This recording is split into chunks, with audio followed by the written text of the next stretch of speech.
Like, and mind you, in FDO, Shiesty says, "My daddy, my first code D." He told me how to words to shop. Like, he wasn't lying. Bro, it's funny. I believe everything Shiesty's ever said. I was about to say, bro, I ain't gonna lie. I'm not gonna lie. Them Draco bars are different. Yo, he said them teardrop tattoos is played out. Go get your favorite bullet on your face. Pooh Shiesty's dad, Lonchar Williams Sr., his rap shit is crazy. And the crazy shit is, he's been an informant for over 20 years. Yeah, they're saying, Apparently, Pooh Shiesty's dad secretly been a snitch this whole time. So it's like, your daddy's your first code D, and your daddy's probably gonna tell you. It's about to turn into one of those, what Young and Ace Man's, it just went down. Why can't we think of it? Yeah, Queso, it's gonna turn into a situation where Queso caught that murder versus Julio, Lil Bibby, and everybody else that he was beefing with in Jacksonville, and then you find out his dad told. This might turn into that. And don't worry, there's 7 others. There's 7 other co-defendants. 8 other co-defendants, including Big 30. Pooh Shiesty allegedly orchestrated an armed kidnapping while wearing a GPS ankle monitor that logged his exact location in real time. He had just come home from federal prison 3 months earlier. He knew how federal investigations work. He had already been through the system once, and still, according to prosecutors, he walked into a Dallas recording studio on January 10, 2026, with a weapon and a group of 9 people, while that monitor tracked every step. That detail is what makes this case different from a standard celebrity legal story. This wasn't someone who made a reckless decision in a moment of emotion. If the charges are accurate, this was planned, coordinated, and executed by someone who had already paid a serious price for crossing federal law once before. To understand how any of this happened, and you need the context that makes it genuinely hard to process. When he came home in October 2025, he talked about Gucci Mane in interviews the way people talk about someone who showed them what's possible. Gucci had been through federal time himself, came back, changed how he moved, got focused, built something stable and lasting. Pooh said he watched that transformation closely. He said he was taking notes, that the Gucci blueprint was the model for how he planned to handle his own second chance. Those interviews circulated, people found them encouraging. Here was someone who had genuinely paid attention to what goes wrong and seemed to understand what it takes to not repeat it. Then, 3 months later, Gucci Mane was allegedly sitting in a recording studio in Dallas with a firearm pointed at him, on being forced to sign contract termination papers. The contrast between those two moments, Pooh crediting Gucci as inspiration and then allegedly using him as a target, is what gave this situation a weight that pure legal coverage couldn't fully capture. The comeback itself had real momentum before everything collapsed. When Pooh walked out of prison, the audience was still there. His name still carried the recognition he'd built through his early run with 1017 and Gucci's Machine. The first releases after his return polled views. Fans were paying attention. In an industry where most artists lose their lane after an extended absence, his return looked like it was actually working. He had the thing that's hardest to manufacture. People genuinely wanted to see what came next. And he also had the clearest possible cautionary example in his immediate circle. Someone who had already navigated exactly the kind of crossroads he was standing at and had come through it with his career and his freedom intact. Instead, by January 2026, there was a contract dispute. The specifics of what the disagreement was about weren't fully public, but the decision made to resolve it was: set up a meeting in Dallas, frame it as a routine business sit-down, and make sure Gucci's people had no reason to expect anything unusual. That's what happened.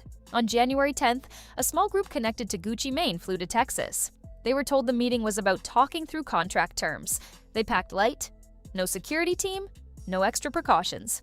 They arrived at a recording studio off Dallas Parkway to find the place wasn't open yet, waited, none came back, and sat down inside without any red flags appearing. What they didn't know was that the situation had been arranged around their arrival. 9 people. Some had traveled from out of state specifically for this. That kind of coordination, crossing state lines, timing arrivals, knowing exactly when and where the other group would be, doesn't happen impulsively. Once they were inside, everything changed immediately. The group was separated. No one was left together. That's a specific tactic. It removes the ability to communicate, assess, or coordinate a response. One group was taken into the recording room. Another was held in the control room. In the recording room, Pooh Shiesty allegedly produced an AK-style firearm, and the contract termination documents were already prepared and waiting. This wasn't something written in the moment. Under that direct threat, Gucci was told to sign. He initially resisted. The pressure didn't relent. Eventually, with a weapon present and multiple people in the room, the papers were signed. Then his father, also present, reviewed the documents, noted a missing date, and the paper was pushed back for that edition under the same conditions. Big 30, who was also there, allegedly recorded a video of Gucci verbally confirming the contract release.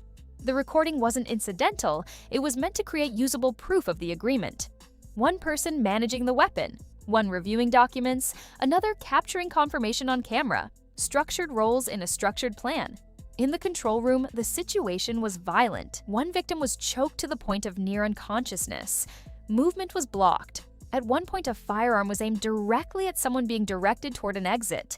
Several victims later said they believed they might not leave the building alive.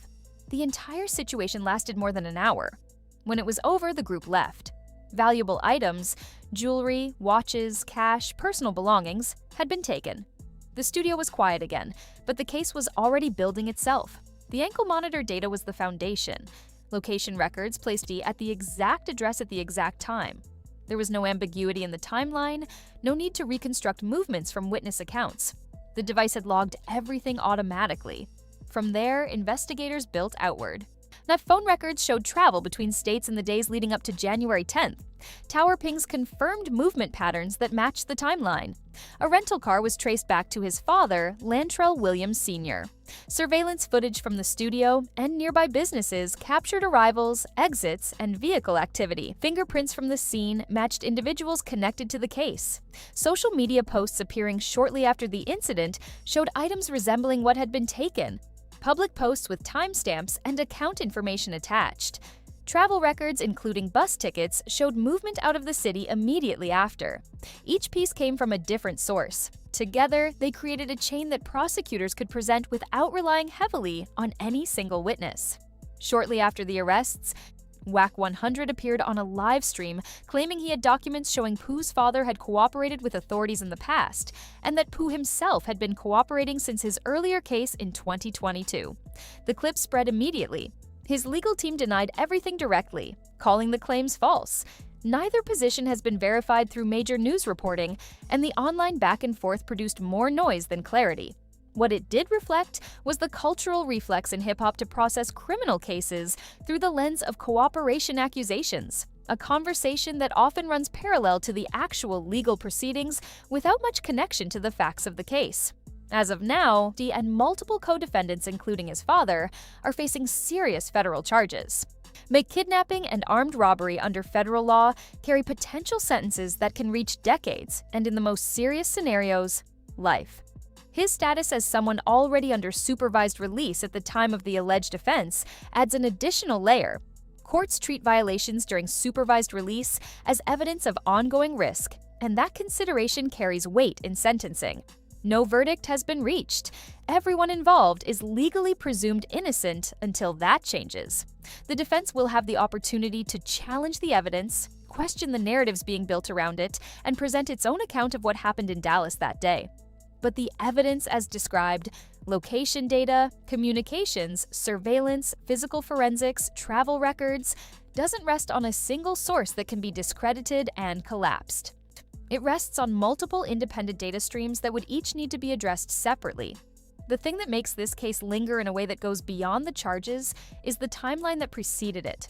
3 months between walking out of federal prison and allegedly walking into a situation that could result in a much longer return. A period during which the momentum was real, the audience was present, and the path that Gucci himself had walked, the one Pooh described studying and wanting to replicate, was visible and available. That path wasn't taken.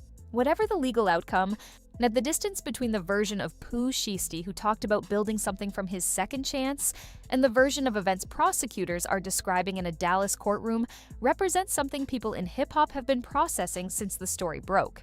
It didn't have to go this way. That observation doesn't resolve anything legally, and it doesn't predict where the case ends up. But it's the part that sticks. Not the charges, not the evidence, not even the ankle monitor detail.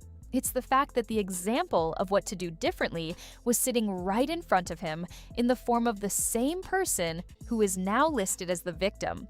Do you think D can recover from this legally and professionally? Or has this situation closed the chapter on what his career could have been? Drop your take in the comments. Subscribe for more breakdowns on the cases and decisions shaping hip-hop right now.